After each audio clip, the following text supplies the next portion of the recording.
प्यारे बच्चों, good morning to all of you. पिछले लेक्चर में मैंने आपको बतलाया था, याद कीजिए, जीरो ऑर्डर रिएक्शन का रेट एक्सप्रेशन और हाफ लाइफ पीरियड। आज मैं आपको बतलाऊंगा फर्स्ट ऑर्डर रिएक्शन, जो कि बहुत ही वेरी इंपॉर्टेंट है, प्रथम कोटि की अभिक्रिया। चलिए चलते हैं हम first order reaction. First order reaction means प्रथम कोटि की अभिक्रिया।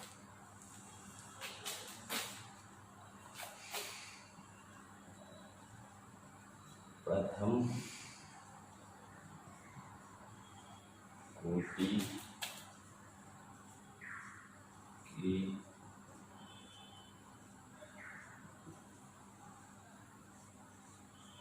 ठीक है। पहले मैंने आपको बतलाया था प्रीवियस लेक्चर में, जीरो ऑर्डर रिएक्शन वैसी अभिक्रिया जिसका वेग या दर सांद्रता पदों के शून्य घातांक के समानुपाती होता है, उसे जीरो ऑर्डर रिएक्शन कहते हैं। क्लियर? आज मैं आपको बतला रहा हूं फर्स्ट ऑर्डर रिएक्शन मीन्स वैसी अभिक्रिया जिसका वेग या दर सांद्रता पदों के प्रथम घातांक के समानुपाती होता है, उसे फर्स्ट ऑर्डर रिएक्शन कहते हैं। वहां था शून्य घातांक के समानुपाती, लेकिन यहां होगा प्रथम घातांक के समानुपाती। तो पहले आप इसका परिभाषा लिख लें, डिफिनेशन लिख लें कि those reaction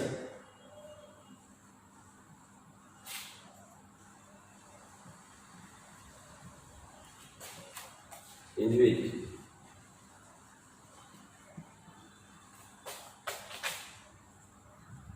rate of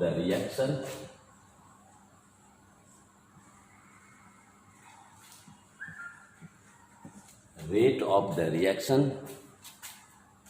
is directly proportional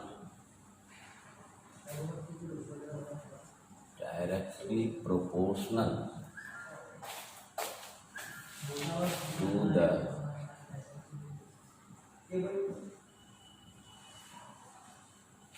first power of concentration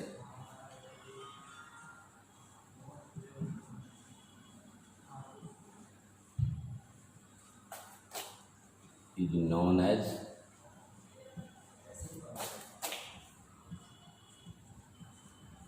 first order reaction।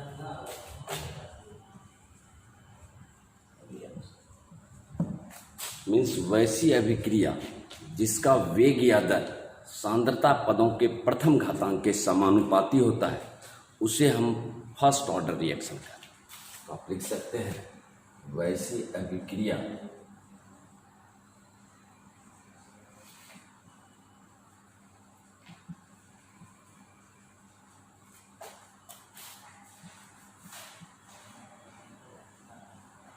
इसका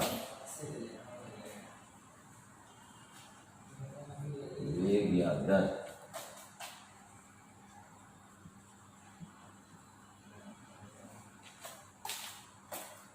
सांद्रता पदों के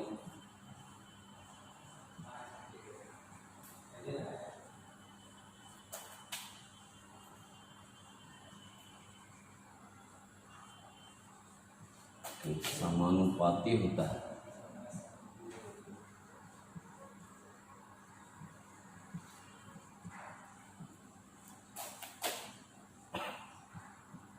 उसे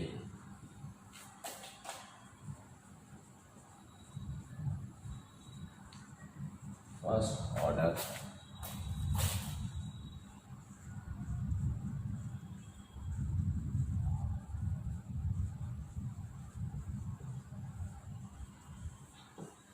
ठीक है। तो कहने का मतलब हुआ कि फर्स्ट ऑर्डर रिएक्शन का मतलब हुआ जिसका वेग या दर सांद्रता पदों के प्रथम घातांक के समानुपाती होता है, वैसी अभिक्रिया को हम फर्स्ट ऑर्डर रिएक्शन कहते हैं। इसलिए हम लिख दिए हैं those reaction in which rate of the reaction is directly proportional to the first power of the concentration is known as first order reaction, या वैसी अभिक्रिया जिसका वेग या दर सांद्रता पदों के प्रथम घातांक के समानुपाती हो उसे हम फर्स्ट ऑर्डर रिएक्शन कहते हैं। और ये बहुत ही वेरी वेरी इंपॉर्टेंट है, इसमें लगा दीजिएगा आप वेरी इंपॉर्टेंट। और ये क्वेश्चन जब भी पूछा जाएगा आपको ये 5 मार्क्स में पूछा जाएगा। क्लियर? इसको इसका डेरिवेशन पूछा जाता है, rate expression for first order reaction का व्यंजक निकालने के लिए कहा जाता है। इसको थोड़ा गौर से देखिएगा। तो जैसे ये आएगा तो पहले आप इसका परिभाषा लिखिए। क्लियर? अब हम बढ़ते हैं एक्सप्रेशन की तरफ। अब हम बढ़ते हैं थोड़ा एक्सप्रेशन की तरफ।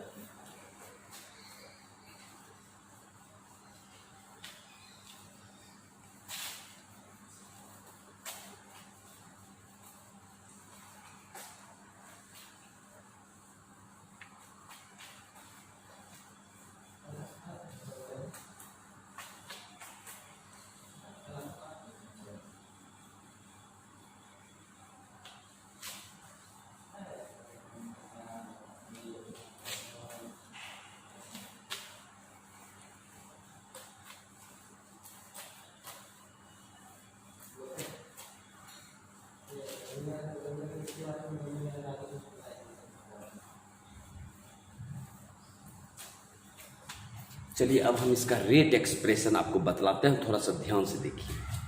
मान लीजिए कि कोई रिएक्टेंट है और ये बन रहा है आपका प्रोडक्ट। क्लियर है? मान लीजिए कि एट टाइम t बराबर d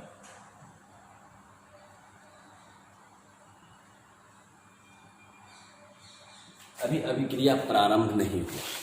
ठीक है?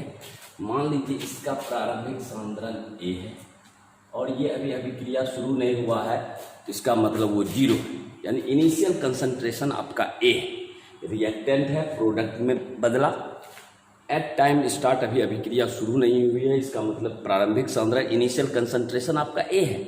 जैसे जैसे अभिक्रिया प्रोसीड करेगा, आगे बढ़ेगा, इससे कुछ मात्रा निकलेगा। तो मान लीजिए कि एट टाइम t बराबर t1 इससे कुछ मात्रा निकला, a माइनस एक्स निकला, और जितना निकलेगा उतना ही आपका प्रोडक्ट बनेगा। क्लियर? और अभी मैंने आपको क्या बतलाया कि वैसी अभिक्रिया जिसका वेग या दर मतलब क्या, dx upon dt that are directly proportional to first power of the concentration, प्रथम घातांक के समानुपाती हो, यानी dx बटा dt मतलब रेट ऑफ द रिएक्शन वो सांद्रण के प्रथम घातांक के समानुपाती है। और प्रोपोर्शनलिटी कांस्टेंट हटता है तो नियतांक आता है k, जिसको हम रेट कांस्टेंट कहते हैं। तो यहाँ आपका dx बटा dt बराबर हम लिख सकते हैं k into a minus x. Clear? अब हम इसको नीचे लेके चले जाते हैं, dx बटा a माइनस एक्स बराबर k dt। ले आए इधर, इसको यहाँ ले आए और इसको यहाँ ले आए। अब हम क्या करते हैं कि दोनों तरफ इंटीग्रेशन लगाते हैं, इंटीग्रेटिंग बोथ साइड। जब आपका इसका इंटीग्रेशन निकालिएगा, यहाँ आप लिखिएगा इंटीग्रेटिंग बोथ साइड, इंटीग्रेटिंग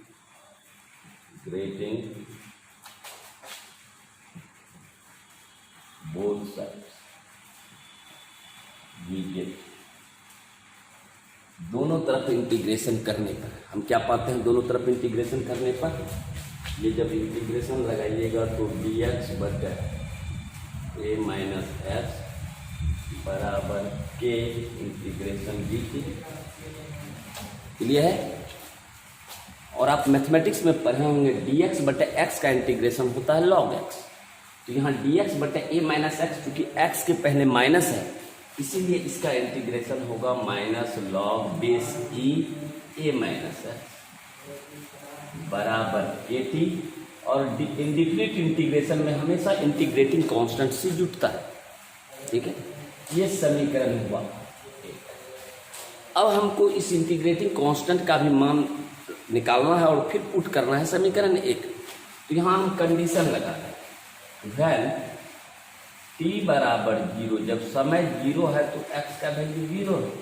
जब आपका यहाँ टी बराबर जीरो है तो यहाँ देखिए एक्स का मान जीरो है। इसका मतलब जब इसको वैल्यू रखिएगा तो आपको आ जाएगा लॉग बेस ई बराबर सी। अब हम क्या करेंगे, सी का वैल्यू समीकरण 1 में पुट कर दें, यानी putting the value of C, putting the value of C in equation 1। पहला समीकरण में वैल्यू पुट करते हैं, हो जाएगा माइनस लॉग बेस ए माइनस एक्स बराबर के टी माइनस लॉग बेस ए। लॉग लॉग को एक तरफ ले आते हैं, इसी को हम लिख सकते हैं लॉग बेस ए माइनस लॉग बेस ए माइनस एक्स बराबर के टी। और लॉग m बटे n का फॉर्मूला होता है log m minus log n, तो इसको हम ऐसे भी लिख सकते हैं लॉग बेस ए बटे ए माइनस एक्स बराबर के। क्लियर। अब रही बात, जब भी आपको न्यूमेरिकल प्रॉब्लम आएगा एग्जाम में तो वो आपको बेस ई का नहीं दिया रहेगा डाटा, जब भी डाटा दिया रहेगा वो बेस 10 का दिया। तो हम लोग यहाँ क्या करते हैं, बेस ई को बेस 10 में परिवर्तित करते हैं। तो बेस ई को बेस 10 में जैसे परिवर्तित कीजिएगा तो यहाँ आपको 2.303 दिख नहीं रहा आपको। चलिए इसको पहले आप उतार लीजिए, उसके बाद हम आगे बढ़ते हैं। यहाँ तक आप पहले आप क्लियर कर लीजिए, उसके बाद फिर आगे बढ़ते हैं, क्योंकि अब हम आ गए हैं फाइनल एक्सप्रेशन की तरफ।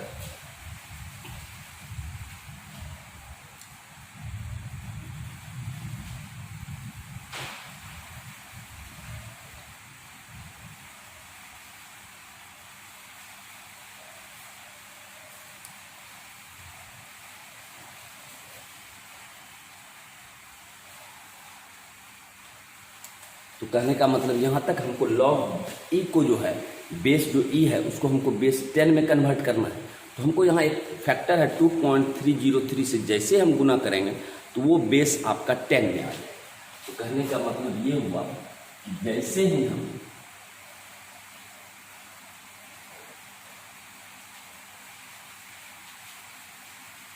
ही यहाँ हम इसको 2.303, अब ये चला आ गया लॉग बेस 10 ए बटे ए माइनस एक्स बराबर ए।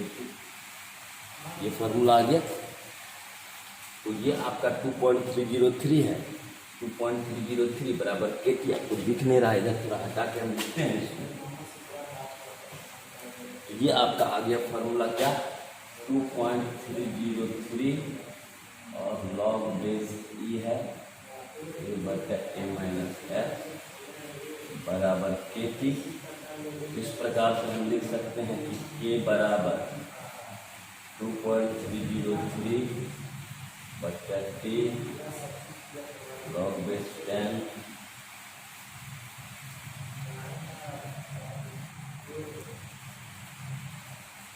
ये जो मेरा फॉर्मूला निकला यही है हमारा rate expression for the first order reaction, प्रथम कोटि की अभिक्रिया का दर स्थिरांक का व्यंजक।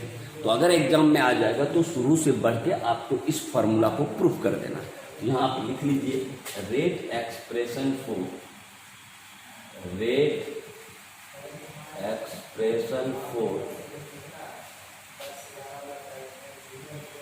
First order reaction, first order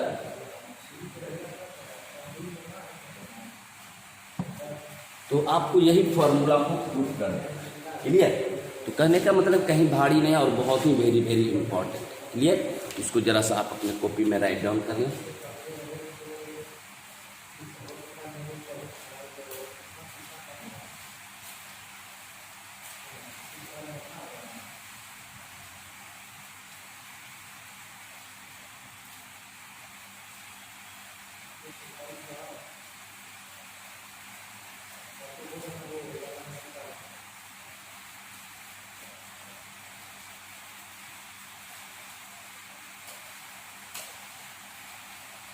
तो ये था आपका rate expression for first order reaction, यानी फर्स्ट ऑर्डर अभिक्रिया का रेट एक्सप्रेशन का डेरिवेशन। चलिए अब हम बढ़ते हैं half life period for first order reaction.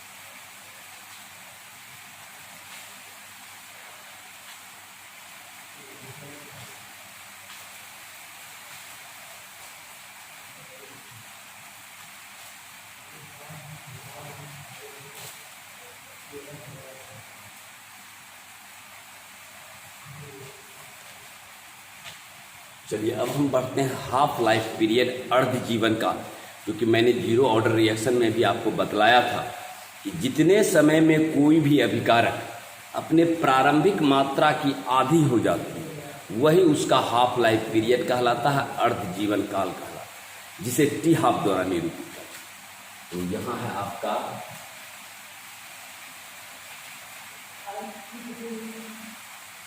Half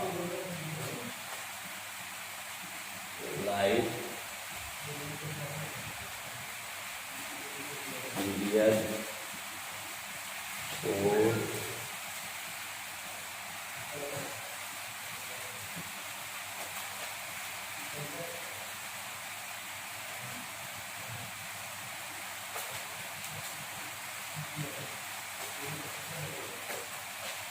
प्रथम कोटि की अभिक्रिया का अर्ध जीवन।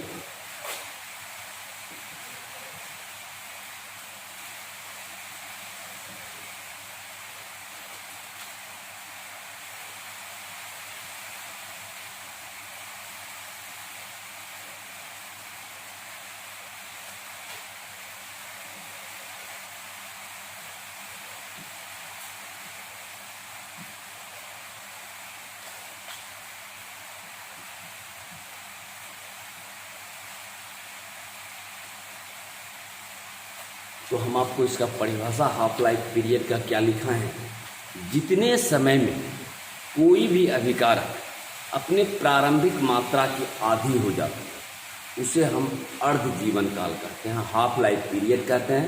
इसे टी हाफ द्वारा निरूपित किया जाता है। ठीक है, तो आप लिख सकते हैं the time taken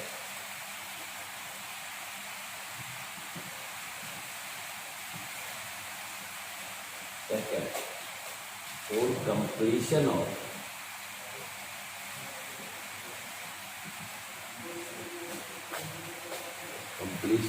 reactant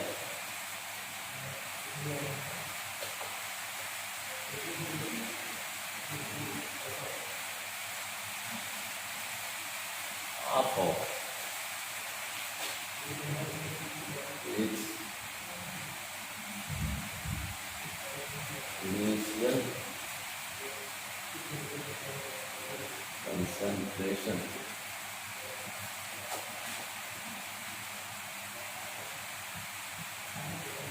is known as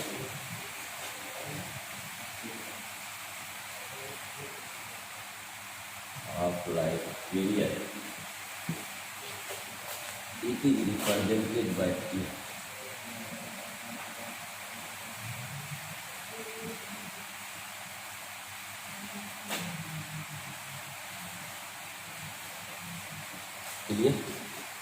means जितने समय में कोई भी अभिकारक अपने प्रारंभिक मात्रा की आधी हो जाती है वही उसका अर्ध जीवन काल कहलाता है, हाफ लाइफ पीरियड कहा जाता है। कहने का मतलब हुआ, परिभाषा हुआ, जितने समय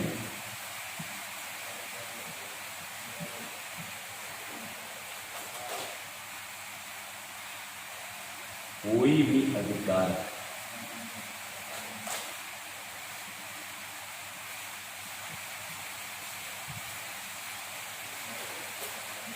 अपने प्रारंभिक मात्रा की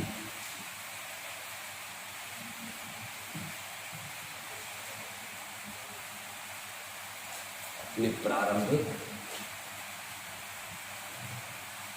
मात्रा की आधी हो जाती है,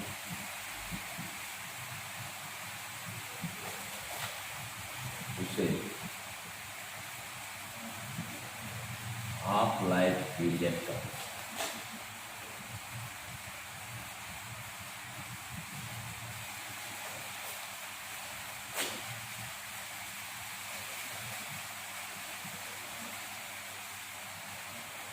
इसे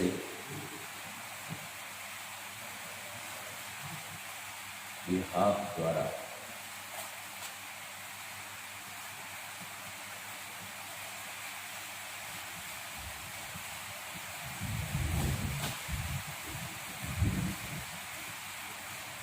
ठीक है। तो जितने भी समय में कोई भी अभिकारक अपने प्रारंभिक मात्रा की आधी हो जाती है वही उसका अर्ध जीवन काल का है। ठीक है, तो परिभाषा आप लिख लीजिए, इसके बाद हम इसका डेरिवेशन बतलाते हैं हाफ लाइफ पीरियड का जीरो ऑर्डर रिएक्शन। तो यहाँ क्या है, जैसे हम आपको बतलाए कि कोई भी रिएक्टेंट और ये रिएक्टेंट आपका कन्वर्ट हो रहा है प्रोडक्ट में। ठीक है, मान लीजिए कि एट स्टार्ट शुरुआत में एट टाइम t बराबर 0 इनिशियल मात्रा a है और प्रोडक्ट अभी कुछ नहीं बना है। सुन, जैसे जैसे टाइम आपका बीतता जाएगा t बराबर t1, इसका मतलब इससे कुछ मात्रा निकला और जितना मात्रा निकला उतना बना। तो यहाँ आपने क्या कहा कि वैन t बराबर t हाफ तब होगा जब x बराबर a/2 हो, प्रारंभिक मात्रा की आधी हो जाएगी। यानी t बराबर t हाफ तब होगा जब x का मान a/2 होगा। a आपका प्रारंभिक सांद्रण है, उसकी आधी होने में जो टाइम लगेगा वही उसका अर्ध जीवन काल है। तो आपने फर्स्ट ऑर्डर रिएक्शन का क्या पढ़ा है? और फर्स्ट ऑर्डर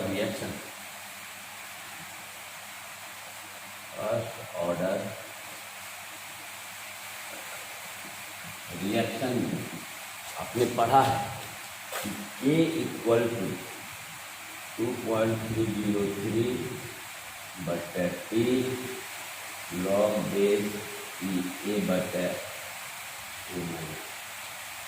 यही पढ़ा है। अब हम जरा सा रखते हैं 2.303 के जगह रख दिए T half log base A बटे A माइनस A/2, ये आपका A है। यहाँ तक क्लियर?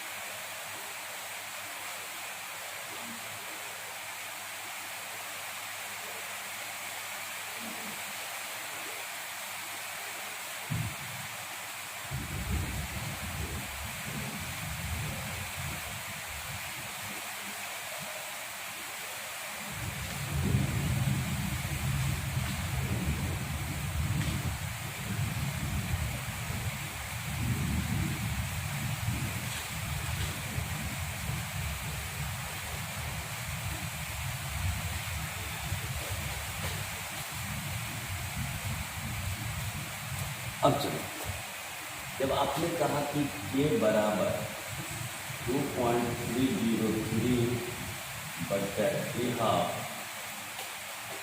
लॉग A बटे A/2, बेस यहाँ 10 A कट गया, तो K बराबर हो गया 2.303 बटे T half log base 2। Clear? K बराबर हुआ 2.303 बटे T हाफ और log 2 का मान होता है 0.301। ये log 2 का मान, log बेस 2 का मान हुआ 0.3010। क्लियर है। अब इस दोनों टर्म को आप गुना कीजिएगा तो आपको आ जाएगा k इक्वल टू 2.303 बटा a हाफ गुना 0.3010, तो के बराबर आ जाएगा 0.693 बटा a हाफ। इसका मतलब हुआ कि a हाफ इक्वल टू 0.693 बटा के।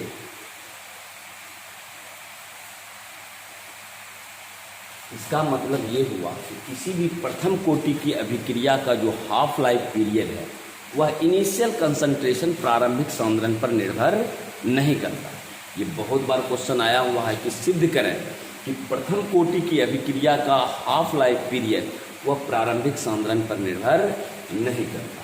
तो कहने का मतलब है कि यहाँ आप जान ही रहे हैं कि है दे के आप यहाँ लिख सकते हैं कि हाफ है आपका half life period, half life period,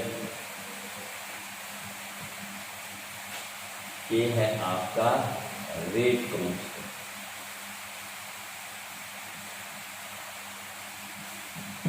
ठीक है, तो इसके नीचे आप एक लाइन लिख लीजिए कि half life period for first order reaction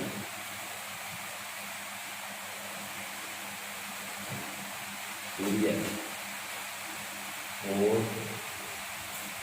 first order reaction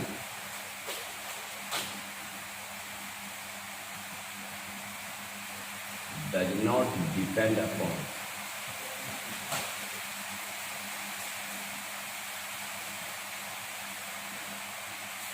initial concentration, प्रारंभिक सांद्रण पर निर्भर नहीं करता। Does not depend initial